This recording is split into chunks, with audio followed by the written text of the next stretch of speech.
Hello, എനിക്ക് ഇന്നൊരു സാധനം കിട്ടി കേട്ടോ. എനിക്ക് ആ സാധനം കിട്ടിയപ്പോൾ എന്തോ ഭയങ്കരമായിട്ട് നൊസ്റ്റു പിടിച്ചേ.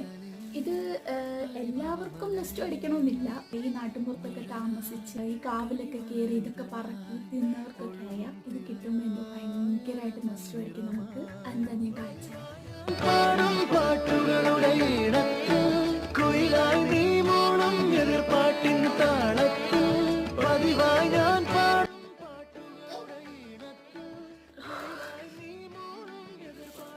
ഒരു രക്ഷയില്ല.